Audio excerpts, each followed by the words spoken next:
I hear everybody talking about get you a Stihl. So I finally did. I got an oldie but a goodie. I read on something why all the bars are upside down, or why people run the bars upside down.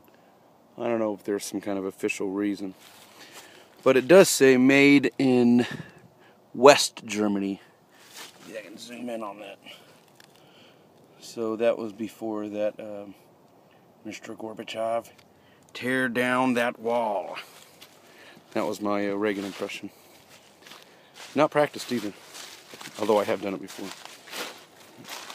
So I got a good one here. So the story on this, I think I paid $80 for it from my buddy, and it wasn't running quite perfectly, and it still has tons of power.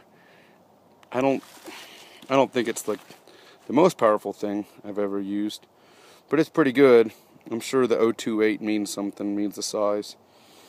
But I did have to have the carburetor rebuilt. I think it was $105 from my local shop to put a new carburetor on it or do something like that. Seems like if you're going to take something into the shop, just expect it to be a $100 bill or around there. When things start getting a little more than that, I start saying, no, I might hold off on that. But it's cutting some pretty good logs, and I felled this tree today. Cut it down. I don't know why they call it tree felling, but it doesn't seem the right. If we're going to fell a tree, that seems past tense. But it seems to be cutting pretty good.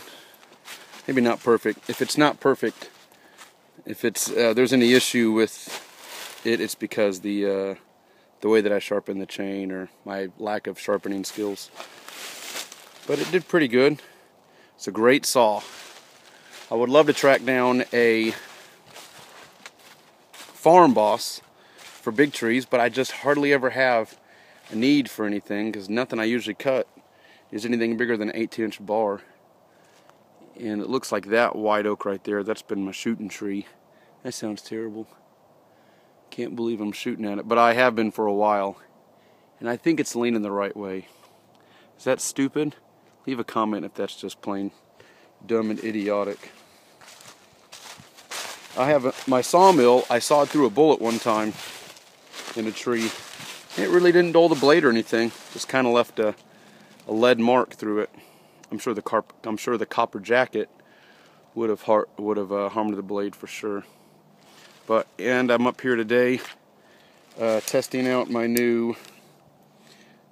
I would say this is my dream gun, but it's my nightmare gun, because it's a SIG 1911 Nightmare with the carry back bobtail. Man, it shoots so good.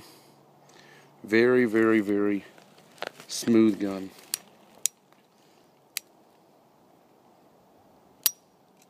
Super light. Smooth, not light. It's heavy, but man, it is super smooth. Probably my dream 1911, or should I say my nightmare 1911. Cool.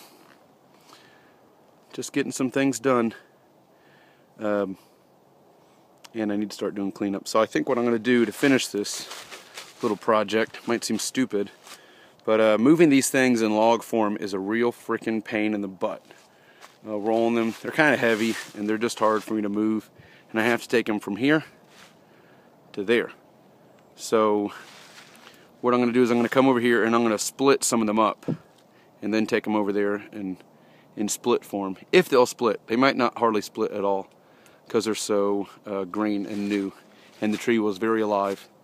But right here is where I want to do a little clean out grading area so I can park. So, yep. Not a bad day though.